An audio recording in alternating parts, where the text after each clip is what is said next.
By the time Sarah finished reading Karen's social media post, it already had 17 comments and 12 angry face reactions.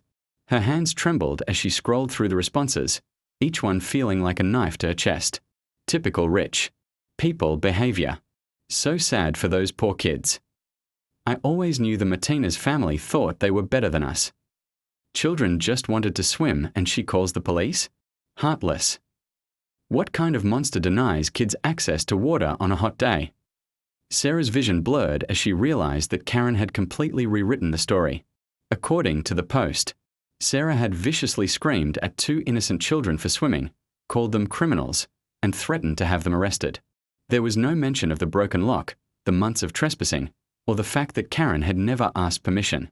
The post painted Sarah as a wealthy, heartless woman who had called the police on children simply for wanting to cool off on a hot summer day. Karen had positioned herself as a heroic single mother defending her babies against a cruel neighbor who cared more about property than people. Miguel's going to lose his mind, Sarah whispered to herself, thinking of her husband's reputation in the community.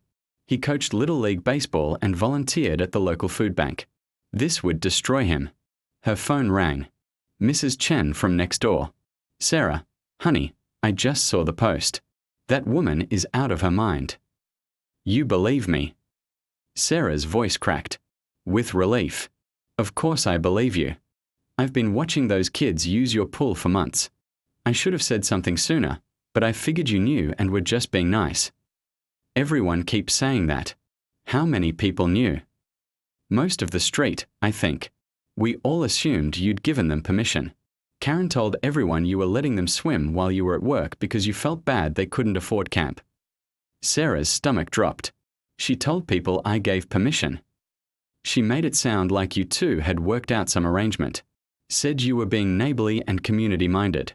Everyone thought it was sweet.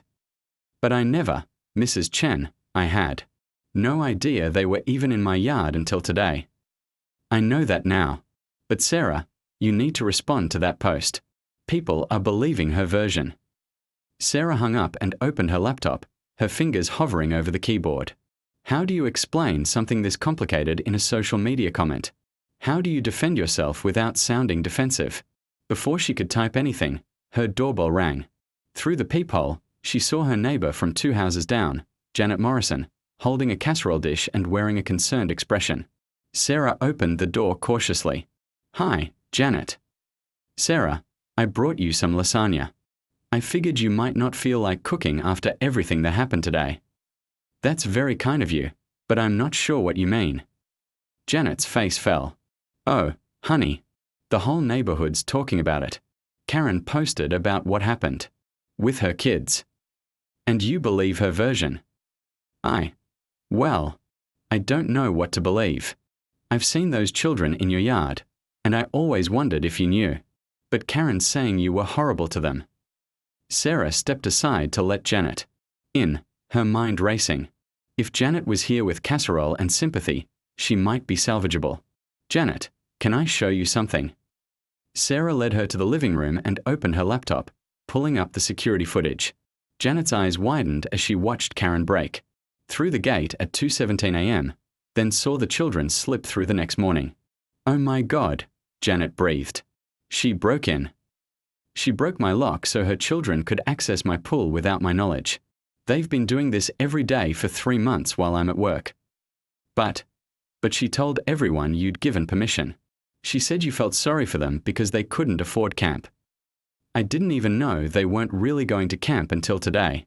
Janet, these children have been unsupervised in my pool every day. They could have drowned. Janet stared at the screen, watching Tyler and Emma swim alone while Sarah was at work. This is insane. Why didn't she just ask you? Because she knew I'd say no to unsupervised swimming, and because she wanted people to think she could afford day camp for her kids. We have to tell everyone. People need to see this. Sarah shook her head. If I post this footage, Karen will claim I'm attacking her children. She'll make me look even worse. Then what are you going to do? People think you called the police on kids for swimming. I never called the police. I threatened to, but I didn't actually do it. But that's not what Karen's saying. She's saying, You had them arrested. Sarah's phone buzzed with another notification. Someone had shared Karen's post to the main city Facebook group, a page with over 15,000 members. Her private neighborhood dispute was going viral. The comments on the citywide post were even worse. Typical Westbrook snob. Those people think they own the world. Someone should post her address so we can all avoid doing business with people. Like this. I hope those poor babies are okay. Imagine being screamed at by some rich witch for wanting to swim. Why do people like this even move to family neighborhoods if they hate children? Sarah's work phone rang. Dr. Patricia Williams, the chief of pediatrics at Children's Hospital. Sarah, I just got a very disturbing call from someone claiming to be a concerned citizen. They said one of our nurses was abusing children in her neighborhood. Obviously, I don't believe it, but I need to know what's going on. Sarah's world tilted. Someone called the hospital. They said you had children arrested for swimming in your pool. They wanted to file a complaint about your fitness to work with children. Dr. Williams, I can explain everything, I'm sure. You can. But Sarah, this person seemed to have very specific information about you. They knew where you lived, where you worked, even mentioned your daughter's name. This feels coordinated. Sarah looked out her front window and saw a car she didn't recognize parked across the street. Two women sat inside, pointing at her house and taking pictures with their phones. Dr. Williams, I think I'm being targeted by someone who's angry I wouldn't let her children trespass on my property. Trespass. Sarah quickly explained the situation, sending the security footage to her supervisor's email as they talked. Jesus Christ, Sarah, this woman broke into your property. Yes, and now she's telling people I had her children arrested. But I never called the police. I just told her to keep her kids out of my yard. This is harassment. You need to document everything and consider filing a restraining order. I can't. It'll look like I'm escalating against a struggling single mother. The public opinion is already completely against me. After hanging up with Dr. Williams, Sarah noticed more cars parked outside her house. Her doorbell rang again. This time it was David and Maria Santos from the end of the street, along with two other neighbors Sarah recognized but barely knew. We need to talk, David said grimly. Sarah let them in, her heart pounding. These people had never been to her house before. Sarah, we've been friends with Karen for years, Maria began. She's a good person who's been through a lot. I'm sure she has, but let me finish, David interrupted. Those kids have been having the time of their lives in your pool all summer. Karen told us you were okay with it. She said you'd worked out some kind of arrangement. There was no arrangement. I didn't know they were using my pool. Come on, one of the other neighbors scoffed. You didn't notice two kids in your backyard every day. I work 12-hour shifts. I leave at 6 in the morning and get home at 7 at night. So you just left them unsupervised? Maria asked accusingly. Sarah stared at her. I left them unsupervised? I didn't know they were there. Karen says you told her the kids could use the pool whenever they wanted, David said. She says you changed your mind when people started talking about how generous you were being. That's not true. Karen never asked me if her children could use my pool. She broke my gate lock and sent them over without my knowledge. You have proof of that? One of the unnamed neighbors challenged. Sarah showed them the security footage. She watched their faces change as they saw Karen breaking through the gate in the middle of the night, then the children swimming alone day after day. This doesn't look good, Maria admitted quietly. It looks exactly like what it is, Sarah said. Breaking and entering, trespassing, and child endangerment. But why would she do this? David asked, looking genuinely confused. Because she wanted her children to have access to a pool, but she didn't want to ask permission because she knew I'd say no to unsupervised swimming. Maybe she was just trying to give her kids a good summer, Maria said weakly. By lying to them about day camp and putting them at risk? By damaging my property and violating my privacy. The room fell silent as everyone processed what they'd seen. What are you going to do? David finally asked. I don't know. She's already destroyed my reputation. People I've never met are calling my workplace trying to get me fired. She called your work. Maria looked horrified. Someone did. Someone with very specific information about my personal life. Sarah's phone rang again. This time it was MIA, calling from her friend's house where she was spending the afternoon. Mom, my friends are showing me some Facebook post about you. People are saying you're a child abuser. What's going on? Sarah's heart shattered. Her 15-year-old daughter was now being confronted with vicious lies about her. Sarah spent the night going through 3 months of security footage, her laptop screen casting an eerie glow in her darkened living room. Miguel had taken MIA to his sister's house after the threatening text messages started coming in every few minutes. The police had increased patrols on their street, but Sarah knew that wouldn't stop the damage to her reputation. What she found in the footage made her stomach churn. It wasn't just Karen breaking the lock and the children swimming unsupervised. The cameras had audio, and they had captured everything. At 2:47 a.m. on June 15th, 3 days after the break-in, Karen had returned to Sarah's backyard. But this time, she hadn't come alone.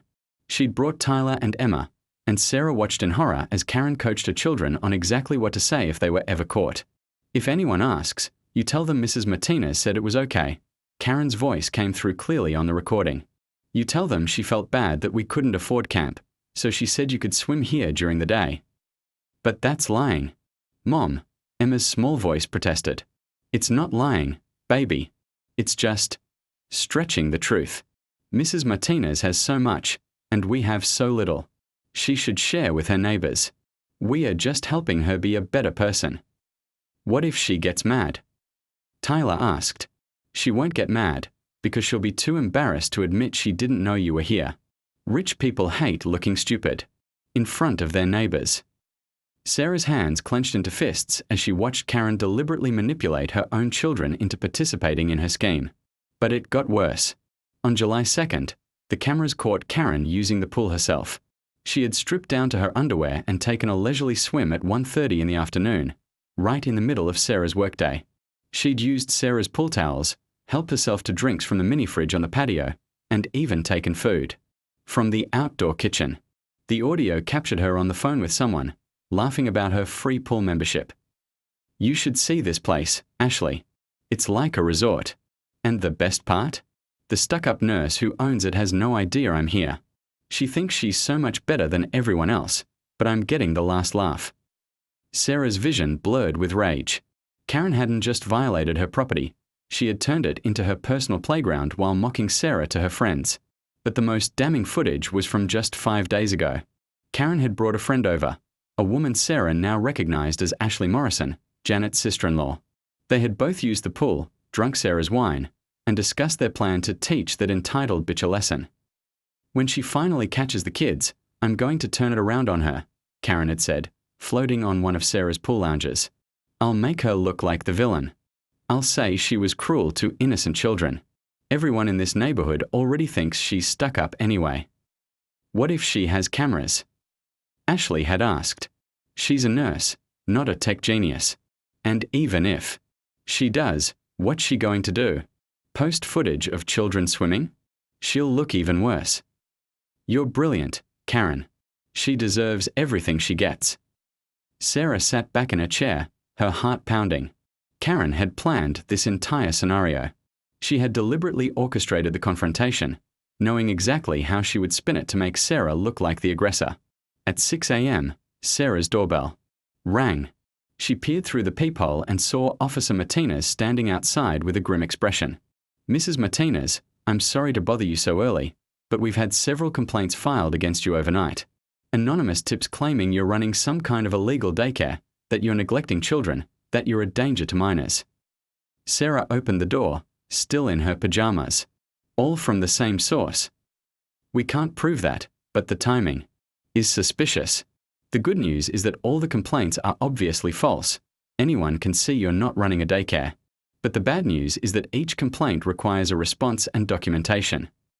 They're trying to overwhelm me with bureaucracy. That's my guess. Mrs. Martinez, I strongly recommend you fight back. This kind of harassment campaign only gets worse if you don't address it head-on. Sarah made her decision. Officer Martinez, I want to show you something. She led him to her laptop and played the footage of Karen coaching her children to lie, Karen using the pool without permission, and most importantly, Karen planning the entire social media attack with her friend. Officer Martinez watched in silence, his expression growing darker with each revelation. Mrs. Martinez, this is conspiracy to commit defamation, harassment, criminal trespass, and child exploitation. This woman used her own children as weapons in a calculated attack against you. Will anyone believe it? Or will they just say I'm trying to hurt a struggling mother? The footage speaks for itself. You need to get this to your lawyer immediately. After Officer Martinez left, Sarah called David Santos. Of all her neighbors who had witnessed the evidence yesterday, he seemed the most reasonable. David, I need your help. I found more footage, and it's worse than we thought. Sarah, I don't think I should get involved. Karen came by last night, and she was really upset. She said you're trying to destroy her life. David, she planned this entire thing. She coached her children to lie. She used my pool without permission for months, and she conspired with someone to launch this social media attack. That's a pretty serious accusation. I have it all on video. With audio. There was a long pause. Audio. Clear as day. Karen, admitting she was using my property without permission, mocking me to her friends, and planning to make me look like the villain when I finally caught her children. Jesus. How much audio do you have? Hours. David, she brought other people over to use my pool. She stole food and drinks. She turned my backyard into her personal entertainment center while I was saving children's lives at the hospital. Send me the footage. All of it. Within an hour, David had shared the key clips with Maria Santos and 3 other neighbors who had initially believed Karen's story. By noon, the tide was beginning to turn. Sarah's phone rang. It was Janet Morrison, the woman who had brought her casserole the day before. Sarah, I owe you an enormous apology. Ashley, my sister-in-law, just confessed everything to me. She and Karen have been planning this for weeks. They wanted to take you down a peg because they thought you were too proud of your success. Ashley was in on it. She helped Karen plan the social media attack. She's the one who called your work and filed the false complaints with the police. Sarah, I'm horrified. These women used children as props in their scheme to humiliate you. What changed Ashley's mind?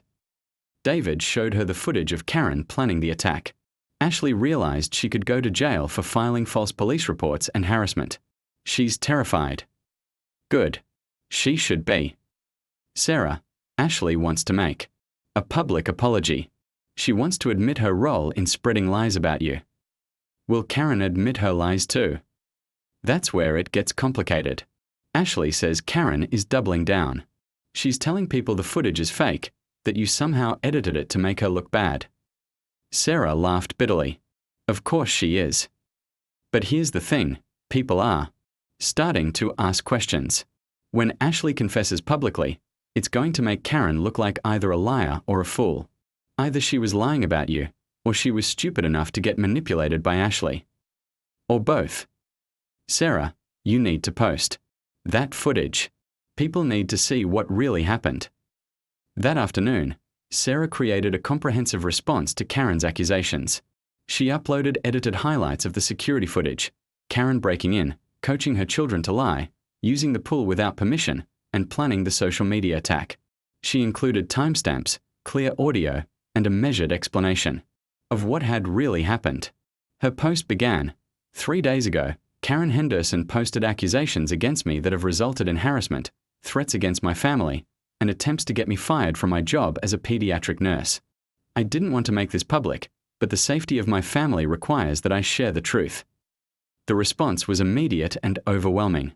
Within an hour, Karen's original post was flooded with new comments from people who had seen Sarah's evidence. Holy shit, she planned this whole thing. She coached her kids to lie. That's disgusting. I can't believe we fell for this. Sarah is the victim here. Karen belongs in jail for what she did to those children. But Karen wasn't backing down. She posted a frantic response claiming the footage was doctored and that Sarah was a master manipulator trying to destroy a struggling single mother. The problem was that too many people had now seen the clear, time-stamped evidence.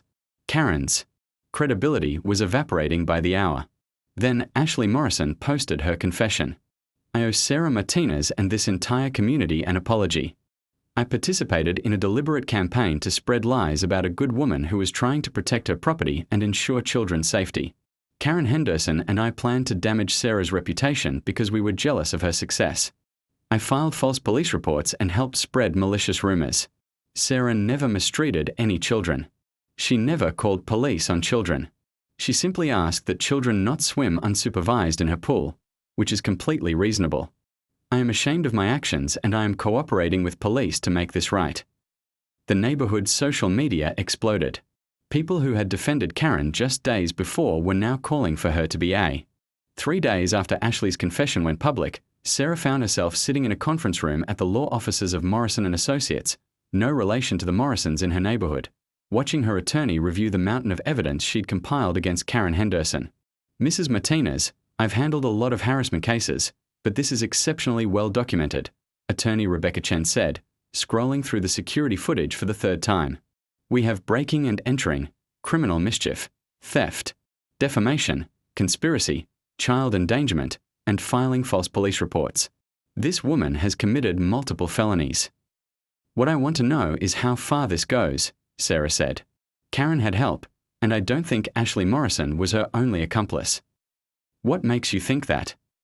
Sarah pulled out her phone and showed Rebecca a screenshot from the neighborhood social media group. Look at the timing of the comments. On Karen's original post, some of these responses were posted within seconds of her publishing it. And look at the language. They're all using similar phrases. Rebecca examined the screenshots more carefully. You think she had people waiting to comment? I think she organized a coordinated attack. My IT specialist friend analyzed the metadata, and at least 6 of the early comments came from accounts created in the past month, all with generic names and stock photo profile pictures. Fake accounts. Or friends who created accounts specifically to attack me. And there's something else. Sarah opened her laptop and pulled up more security footage. This is from 2 weeks before the confrontation. Watch the street view camera. The footage showed Karen's car parked outside Sarah's house at 11 p.m. But Karen wasn't alone. 3 other women sat in the car with her, all pointing at Sarah's house and appearing to take notes. Reconnaissance, Rebecca murmured. They were planning this for weeks. One of those women is Ashley Morrison. The other 2, I think I've identified. Linda Walsh from Pine Street and Jessica Torres from Maple Drive. Both of them left particularly vicious comments on Karen's post. We need to talk to the police about expanding their investigation. There's more. Sarah's voice was grim. I've been tracking the fake complaints filed against me. Someone called Child Protective Services, claiming I was running an unlicensed daycare.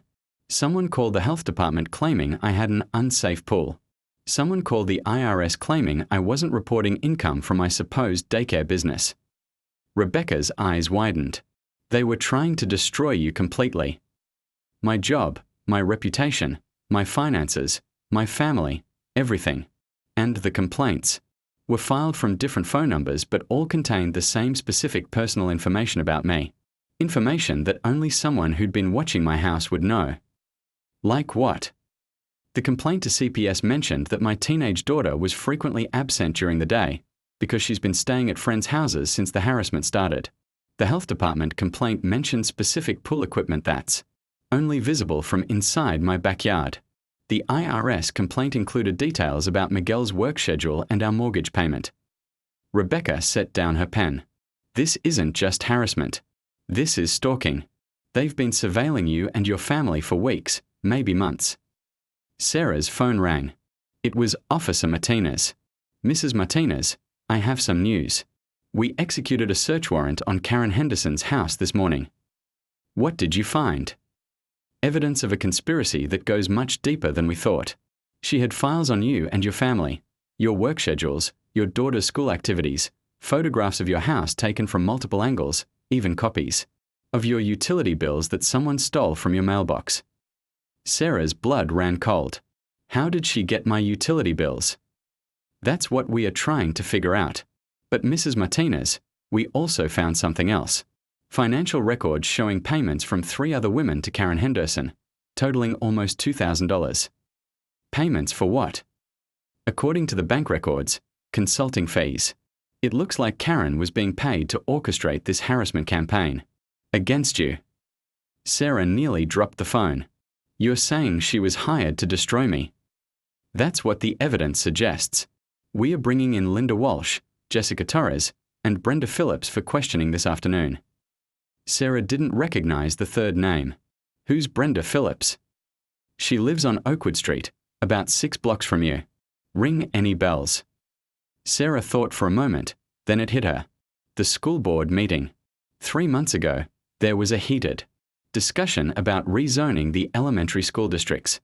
I spoke in favor of keeping the current boundaries because it would maintain the diversity of the student body. And Brenda Phillips spoke against keeping the boundaries. She wanted the district redrawn so that lower-income neighborhoods would be zoned to a different school. She said parents like her had bought houses specifically to get their kids into Westbrook Elementary, and they shouldn't have to share resources with those people. Those people. Families from the apartments on the east side of town. Mostly Hispanic and immigrant families. When I pointed out that diversity benefits all students, she called me a bleeding heart liberal who was destroying property values with my woke agenda. Rebecca looked up from her notes. So this was never really about the pool. It was about punishing me for my political views, Sarah realized. Karen needed money, and these women were willing to pay her to take me down. Mrs. Martinez, Officer Martinez continued, we are also investigating possible mail theft, identity fraud, and organized harassment. This could result in federal charges. After hanging up, Sarah sat in stunned silence. What she'd thought was a personal dispute between neighbors had actually been a calculated political attack, orchestrated by women who disagreed with her stance on school integration and funded Karen's campaign of destruction. Her phone buzzed with a text from David Santos. Emergency neighborhood meeting tonight at 7 p.m. at the community center. Everyone's talking about the arrests. That evening, Sarah walked into the Westbrook Community Center to find it packed with neighbors she'd never seen at a meeting before. The energy in the room was electric and angry. Before we start, David Santos announced from the podium, I want everyone to know that the police have arrested 4 women in connection with the harassment campaign against Sarah Martinez. This wasn't just a neighborhood dispute, it was an organized attack. Murmurs rippled through the crowd. Linda Walsh, Jessica Torres, and Brenda Phillips have been charged with conspiracy, harassment, and filing false police reports. Karen Henderson faces additional charges of breaking and entering, theft, and child endangerment. A woman Sarah didn't recognize stood up. I want to apologize to Sarah publicly. I shared Karen's post without checking the facts, and I said terrible things about her online. I was manipulated, but that doesn't excuse my behavior. Others began standing up, offering similar apologies. Sarah realized that many of her neighbors felt as victimized by Karen's deception as she did. Then Janet Morrison took the microphone. I need to tell everyone something that might be hard to hear. My sister-in-law Ashley confessed to me that this group, Karen, Linda, Jessica, and Brenda, they've been targeting other families too. The room went silent. Last year, when the Patel family moved into the house on Elm Street, someone spray-painted "Go Home" on their garage. Ashley told me it was Linda Walsh. Gasps echoed through the room. When the Rodriguez family tried to join the neighborhood book club, they were told it was full, but then 3 new white families were admitted the next month. That was Jessica Torres's doing. And when the Chen family, Dr. Chen and his wife, tried to organize a cultural festival in the park, someone called the city claiming they didn't have proper permits. The complaint was filed by Brenda Phillips. Sarah felt sick. They've been running a systematic campaign against minority families. According to Ashley, they called themselves the Westbrook Preservation Society. Their goal was to make life so uncomfortable for diverse families that they'd move away, keeping the neighborhood traditional. Traditional meaning white, someone called out from the back. Sarah became their biggest target because she was vocal about supporting diversity at the school board meeting, and because her success made her a visible symbol of what they were fighting against, Janet continued. A Hispanic woman with a beautiful house and a prestigious job, she represented everything they were trying to keep out of Westbrook. The room erupted in angry voices. People were demanding to know who else was involved, what other families had been targeted, and how long this had been going on. Sarah stood up, and the room gradually quieted. I appreciate all the apologies, and I'm grateful that the truth has come out. But I need everyone to understand something. This didn't happen in a vacuum. These women felt comfortable organizing a harassment campaign because they thought the community would support them. She looked around the room at faces she recognized, neighbors who had lived on her street for years. How many of you suspected something was wrong but didn't speak up? How many of you saw children swimming in my pool every day but assumed I was okay with it instead of checking? How many of you shared Karen's post without asking for my side of the story? 6 months later, Sarah stood in the packed courtroom as Judge Patricia Williams, no relation to her supervisor, delivered the final sentences in what the local media had dubbed the Westbrook conspiracy case. Karen Henderson, the judge began, her voice cutting through the tense silence, you have pleaded guilty to breaking and entering, theft, criminal mischief, defamation, conspiracy to commit harassment, child endangerment, and filing false police reports. But beyond the legal charges, you orchestrated a campaign that weaponized your own children and nearly destroyed an innocent family.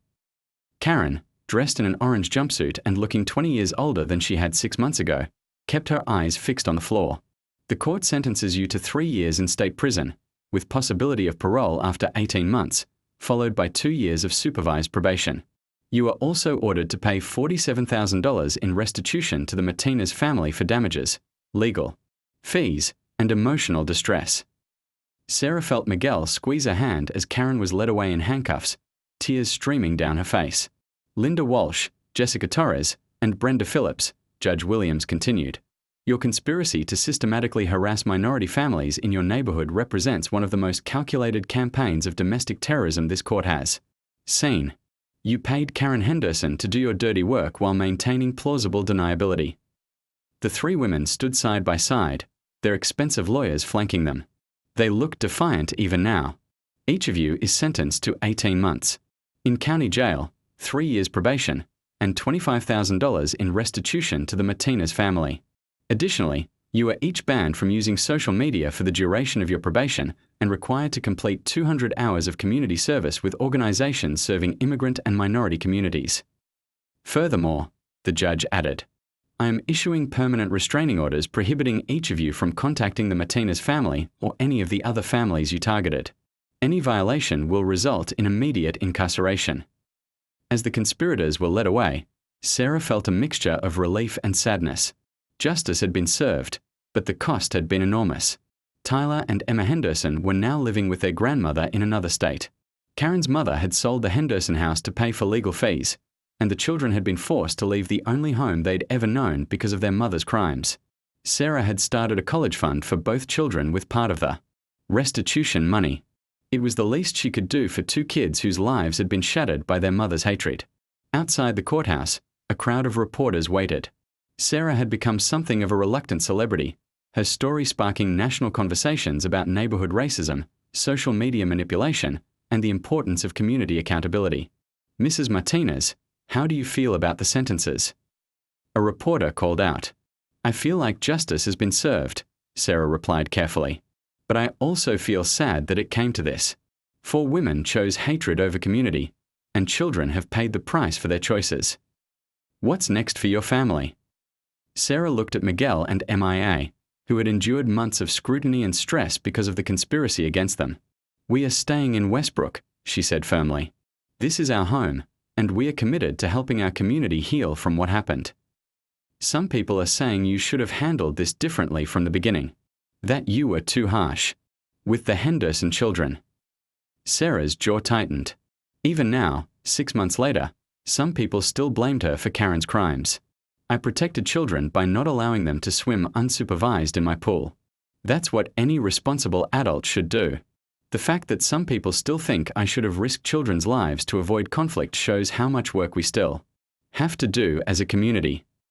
Back home, Sarah found her backyard transformed. The neighborhood had rallied to help repair not just her damaged gate, but to create something beautiful from the ugliness that had occurred.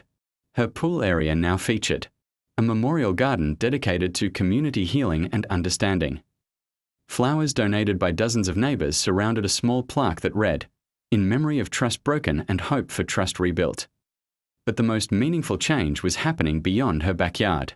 The Westbrook Community Council, formed in the aftermath of the conspiracy's exposure, had implemented new policies to prevent targeted harassment. They'd created a rapid response system for families experiencing discrimination, established a community mediation program, and instituted annual diversity training for all neighborhood leaders. Dr. Patel, whose family had been targeted the year before, now served as the council's first president.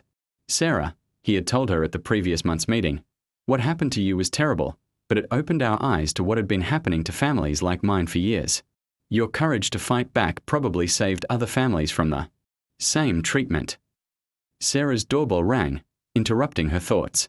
Through the peephole, she saw a woman she didn't recognize standing with two teenage boys. She opened the door cautiously. "Mrs. Martinez? I'm Catherine Brooks. I just moved into the Henderson house with my sons, Marcus and Jerome." Sarah's heart skipped. The Henderson house had sat empty for months while the bank processed the foreclosure. "We heard about what happened to you," Catherine continued, "and I wanted you to know that we appreciate what you did. Standing up to those women took incredible courage." Sarah looked at Marcus and Jerome, both clearly nervous about meeting the woman who had become famous in their new neighborhood. "We are not looking for any trouble," Marcus said quietly. "We just want to fit in. Mom told us about the pool thing." Jerome added, "We promise we'll never come in your yard without asking." Sarah's heart broke for these boys who had been taught to be afraid of their neighbors before they'd even unpacked. "Would you like to come in for some lemonade?" she offered. "I'd love to hear about where you moved from."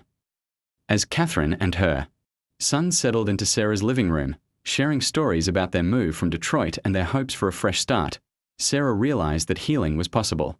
It would take time, patience, and constant vigilance, but communities could change. "Mrs. Martinez," Jerome said as they prepared to leave, "our mom told us you're a nurse. We heard you save kids' lives. I try to help when I can. Maybe someday we can help save lives too." "I'm sure you can," Sarah said, meaning it. That evening, as Sarah sat on her back patio watching the sunset reflect off a pool, her phone rang. It was Mrs. Chen from next door. "Sarah, I wanted you to know, Tyler Henderson called me today." Sarah's heart clenched. "Is he okay?" "He's doing well. He's in counseling, getting good grades, and making friends at his new school. But he wanted me to give you a message." "What did he say?" "He said to tell you that he and Emma are learning to swim at their new school. Real swimming lessons. With lifeguards and everything. He said they think about you every time they get in the water, and they remember what you taught them about being honest and asking permission." Sarah felt tears welling up in her eyes. "He also said that when they're old enough, they want to come back and apologize to you in person.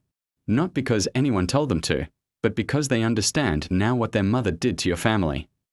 They don't need to apologize. They were victims too." That's what I told him. But he said they want to anyway, because that's what good people do when someone gets hurt because of them, even if it wasn't their fault.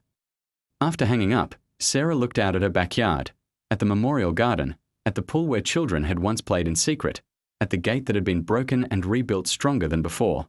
Her phone buzzed with a text from an unknown number. "Mrs. Martinez, this is Tyler. Grandma helped me find your number. I wanted you to know that Emma and I are doing good. We are learning that families are supposed to protect each other, not hurt people. When I grow up, I want to be like you, someone who stands up for what's right even when it's hard. Thank you for showing us what courage looks like." Sarah sat in her backyard and cried, not tears of sadness, but tears of hope. Karen Henderson had tried to destroy her family and poison her community with hatred. Instead, she had inadvertently created something stronger, a neighborhood that had learned to face its demons, children who had learned the difference between right and wrong, and a family that had discovered just how much love and support surrounded them. The pool that had been the center of so much conflict now reflected not just the setting sun, but the promise of a community committed to doing better. Justice had been served. Trust was being rebuilt. And in the end, love had triumphed over hate, not through some miraculous transformation, but through the hard work of people choosing, day after day, to be better than their worst impulses. As Sarah turned off the patio lights and headed inside, she smiled at the thought that tomorrow, Marcus and Jerome Brooks would probably work up the courage to ask if they could swim in her pool. And this time, she would say yes, after making sure they knew how to swim safely, with supervision, and with their mother's permission. Some lessons, Sarah had learned, were worth repeating until everyone got them right. The security camera footage showed everything. 3 kids slipping through her back gate at 2 a.m., week after week. But when Sarah confronted their mother about the break-ins, Karen's response was the last thing she expected. "You're ruining summer for innocent children." Little did Karen know, Sarah had been documenting everything. And what the cameras captured would turn Karen's righteous fury into a nightmare she never. Sarah Martinez pressed her face against the kitchen window, watching the Henderson kids splash in her pool for the 3rd time this week. The morning sun cast ripples of light across the water as 10-year-old Tyler cannonballed off her diving board while his twin sister Emma shrieked with laughter from a shallow end. "Mom, they're back," called out MIA, Sarah's 15-year-old daughter, from the living room. "Should I go tell them to leave?" Sarah sighed, pulling back from the window. 3 months ago, she would have marched outside and politely asked the children to go home. 3 months ago, she still believed in being the neighborhood's perfect, accommodating neighbor. 3 months ago, she hadn't discovered the broken lock on her back gate or the muddy footprints leading from her fence to her pool. "No, honey. Let me handle this." Sarah walked through her sliding glass door onto the patio, her bare feet hitting the warm concrete. The Henderson kids froze mid-splash when they saw her, their eyes wide with the guilty recognition of children caught red-handed. "Hey, Mrs. Martinez." Tyler called out with forced cheerfulness, treading water in the deep end. "The water's perfect today." "I'm sure it is," Sarah replied, crossing her arms. "Tyler, Emma, you know you can't just come into our yard whenever you want, right? You need to ask permission first." Emma's lower lip trembled as she clutched the pool's edge. "But Mom said you wouldn't mind. She said you love having us over." Sarah's stomach tightened. Karen Henderson had said no such thing. In fact, Karen had been increasingly cold to Sarah ever since the Martinez family had installed their new pool last spring. The lavish backyard renovation had been Sarah's dream come true, a reward for years of 60-hour work weeks as a pediatric nurse and her husband Miguel's recent promotion to district manager. "When did your mom tell you that?" Sarah asked gently. "Yesterday," Tyler said, swimming closer. "She said since you don't have any little kids to enjoy the pool, we should use it so it doesn't go to waste." The words hit Sarah like a slap. She and Miguel had tried for years to have more children after MIA, enduring 3 miscarriages and countless fertility treatments before finally accepting that their family of 3 was complete. Karen knew this. The entire neighborhood knew. This. "Kids, I think there's been a misunderstanding," Sarah said, her voice strained. "You need to go home now. And next time, please ask me directly before using the pool." "But we didn't ask," Emma whispered, tears starting to flow. "We just came through the gate like always." "Like always." Sarah's pulse quickened. "How long have you been coming through the gate?" Tyler and Emma exchanged a look that lasted too long. "Just sometimes," Tyler mumbled. "Tyler, I need you to be honest with me. How long have you been coming into our yard without permission?" The boy's face crumpled. "Since the pool party. Since you had that big party and didn't invite us." Sarah's mind raced back to Memorial Day weekend. She and Miguel had hosted Miguel's colleagues and their families for a barbecue and pool party. They'd invited the neighbors on both sides of their house, but the Hendersons lived 3 houses down. Sarah barely knew them beyond polite waves and small talk about the weather. "Tyler, that party was for Miguel's work friends. It wasn't a neighborhood party." "But Mom said you were being stuck up. She said rich people like you think you're better than everyone else." The casual cruelty of the statement, delivered in a child's innocent voice, made Sarah's chest tighten. She looked at these kids, really looked at them, and noticed things she'd missed before. Their swimsuits were faded and too small. Tyler's ribs showed through his pale skin. Emma's hair was tangled and uncombed. "How often have you been coming over?" Sarah asked quietly. "Every day," Emma whispered. "Mom drops us off at day camp, but we walk here instead. The counselors think we're at lunch or in the bathroom." Sarah's hands clenched into fists.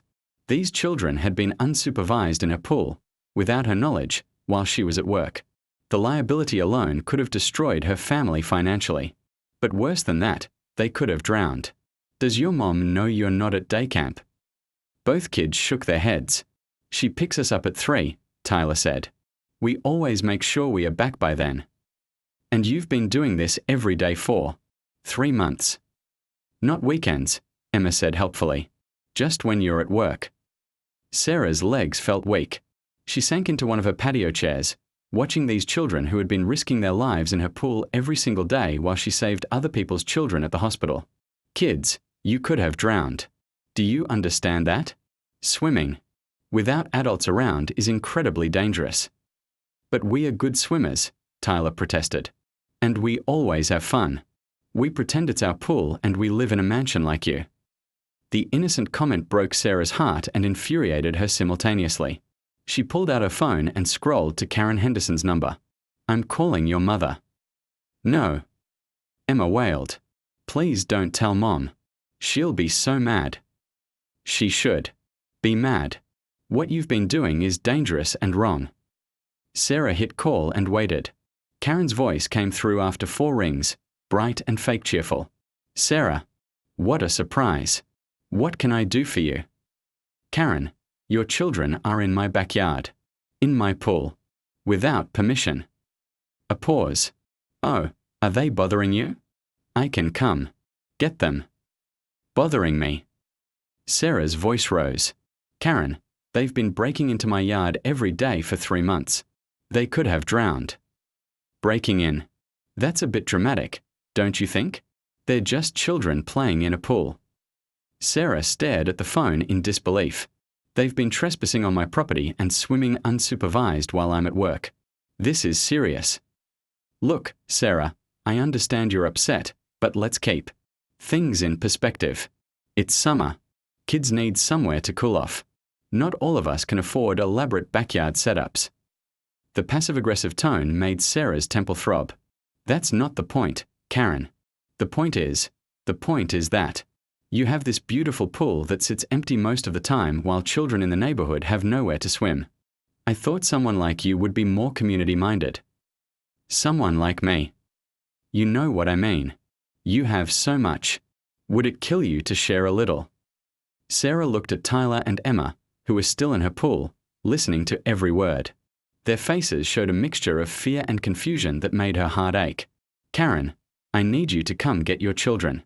Now. And we need to talk about boundaries. Fine. I'll be there in 10 minutes.